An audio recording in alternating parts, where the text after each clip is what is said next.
Oke, halo, assalamualaikum. Ketemu lagi nih sama Meong di AM Station, yay.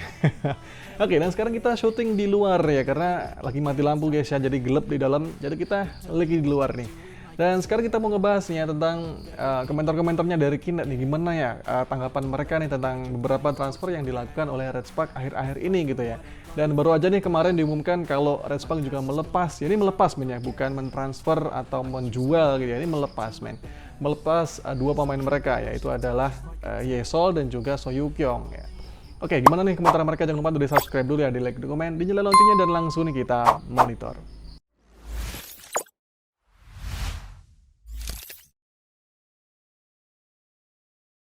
Oke, dan sekali lagi saya semuanya nih yang ambil dari The Co ya. Dan jadi buat kalian yang pengen langsung ngeceknya, langsung nih ke websitenya di The Co ya. Dan ini yang langsung translate dari Hangul atau dari bahasa Korea ke dalam bahasa Indonesia nih ya. Oke, yang pertama nih ya. Tidak, kenapa aku benar-benar menangis ya saat aku mengucapkan kata-kata dukungan kepada Yesol, dia selalu mengatakan dia akan bekerja lebih keras. Oh, aku menangis begitu keras, tapi aku menyeka air mataku di kereta bawah tanah. Oke, ada yang sedih juga nih atas dilepasnya Yesol, guys ya. Karena ini dilepas, guys ya. Free transfer nih statusnya, bukan dijual atau dipindahkan kemana gitu ya. Atau di loan gitu ya. Ada nggak sih loan kalau di volley nih? Coba nih yang tahu komen-komen di bawah. Ini nggak tahu, guys ya. Tomyong nih dijual semua gitu ya kan. Oke, dan ada balasannya nih men ya, atau replay-nya. Bahkan dalam perjalananku ke tempat kerja hari ini, aku memikirkan Yukyong nih guys ya, So Yukyong, yang bilang dia bisa melakukannya dengan baik dan diberi kesempatan di Kovo Cup. Ya, sungguh sangat sulit hari ini. Oke, So Yukyong guys ya, si curut kita. Ini yang biasa yang ketawain ya kalau lagi streaming guys ya, si curut kita ya kan. Karena dia sering error juga nih waktu service gitu ya. Jadi ya, memang ada ikatan tersendiri lah dengan Soyukyong men ya. Ya, semoga sukses nih Soyukyong ke depannya gitu ya. Oke, lanjut nih ya. Yesol dan Yukyong diumumkan ya, status bebas. Jari-jari Hayesol pegal sekali. Mereka hanya bilang tidak akan memperkuat pertahanan belakang jika Yukyong keluar juga. Oke, ini jadi kalau misalnya kan Soyukyong ini statusnya sebagai libero ya, libero ketiga bahkan ya, pelapisnya dari Chohyuso bahkan gitu bro. Jadi ini kalau dilepas, siapa nih yang akan membantu pertahanan gitu ya. Dan beberapa replayannya di sini ya.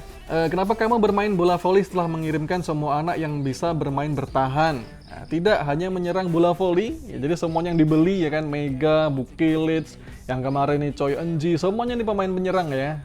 Tidak ada pemain bertahan yang dibeli guys. Anti ya. Anti no defense nih Red Spark musim depan gitu ya. Tidak, apakah kita punya sumber daya pengganti untuk pertahanan belakang? Oke, apakah Anda mencoba membuat Suzy melakukannya? Oke, dan seingat Meong men ya, Suzy nih musim lalu hampir gak pernah bermain bro ya. Dan mungkin seingat Meong ya, cuma satu kali nih dia bermain itu di Fun Volleyball bro. Di Indonesia kemarin gitu ya. Oke, lanjut nih.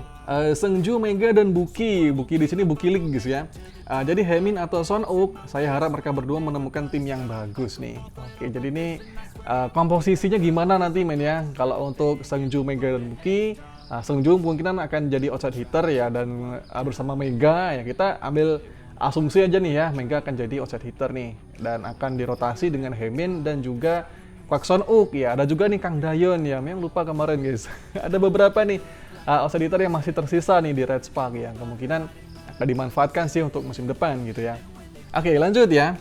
Mereka bilang kami tidak akan menerima musim depan nih ya, tidak akan resif bro ya, no defense club ya, all attack nih dari Koejin bro. Oke, lanjut ya. Apakah Koejin menonton pertandingan bola voli yang berbeda dari saya?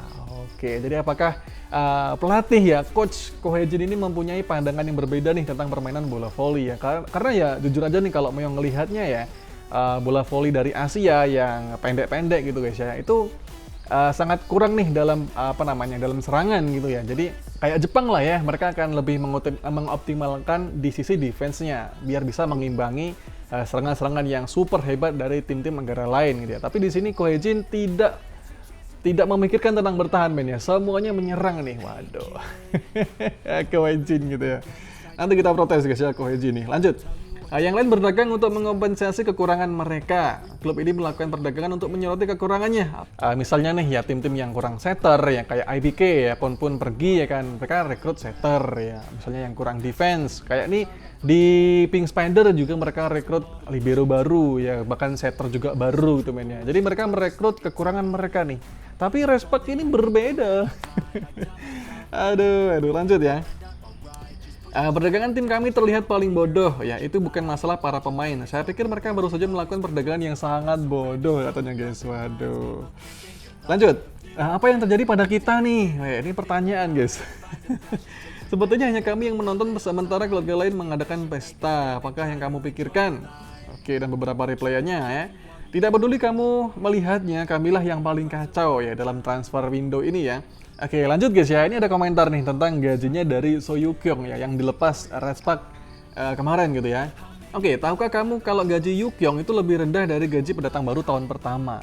Oke, jadi gajinya So Yu Kyung itu lebih rendah men dari gajinya para rookie gitu bro. Ini mungkin gaji terendah dari semua klub, tapi tidak peduli berapa banyak cadangannya, itu hanya perlakuan terburuk. Hahaha, tim yang hebat. Oke, ini kekecewaan dari fans lagi men ya. Padahal gajinya Yu Kyung itu nggak gede-gede amat ya. Ini gaji yang terendah bahkan mungkin ya dari semua tim gitu bro. Tapi dilepas juga nih oleh Respack gitu bro. Aduh. Oke, lanjut ya. Saya pikir akan ada banyak tesek dalam permainan kita. Tesek ini gimana? Mio nggak ngelihat handle-nya gimana guys ya. Nanti kita akan cek ya. Tentu saja tim lawan, entah berapa banyak sub yang akan mereka dapatkan jika membuat Mega dan Buki menerima. Hahaha. Mereka pandai memblokir jika mereka melakukan pukulan terbuka dengan ledakan penerimaan lini belakang. Tidak akan ada pemain yang menggali. Oke, jadi apakah akan jadi lubang service ace tim lawan gitu ya kalau misalnya membuat Mega atau Bukilik ini sebagai offside hitter ya, atau sebagai receiver ya, penerima men. Waduh, mereka meremehkan gitu ya. Oke, dan ada beberapa replayannya ya. Pengadilan kami selalu terbuka untuk Anda. Oke, Mega dan Buki penerima itu spesial katanya guys ya. Membuat Mega dan Buki sebagai receiver itu sangat spesial lah katanya men ya.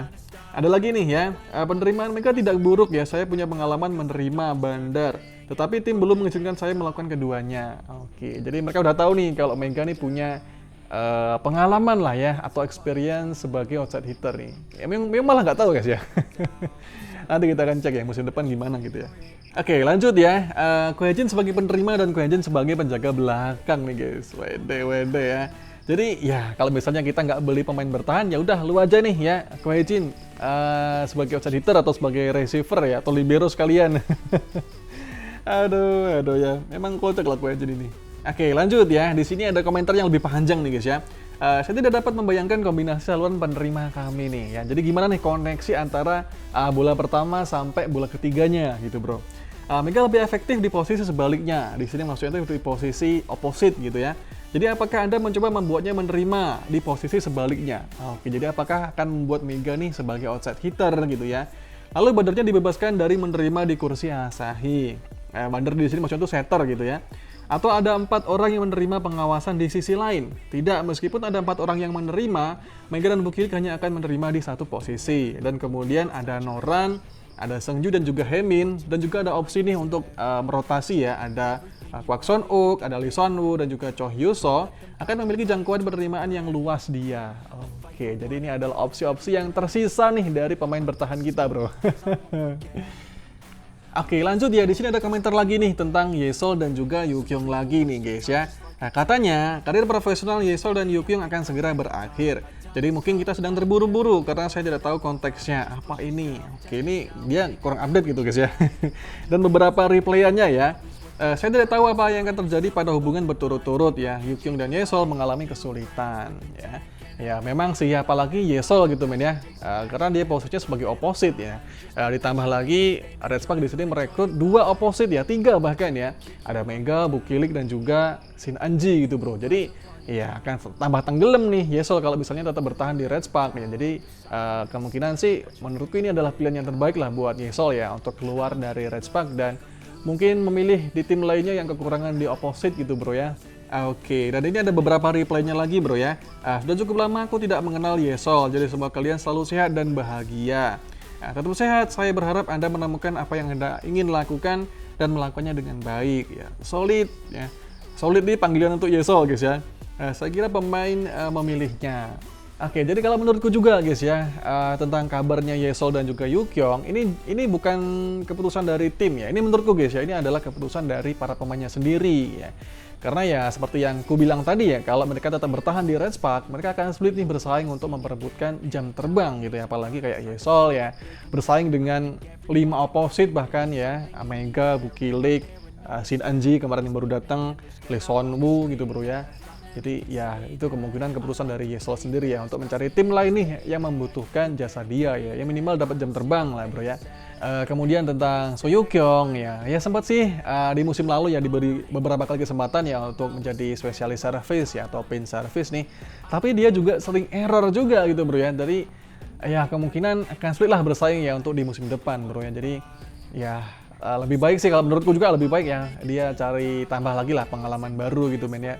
Dan mungkin akan kembali nih suatu saat nanti ya ke Liga Korea lagi nih di V-League gitu bro ya. Kita doakanlah yang terbaik buat mereka berdua gitu bro ya. So see you guys in the next video. Bye bye. They wanna rise up while you drown. They wanna fill your head with doubt. They're silent.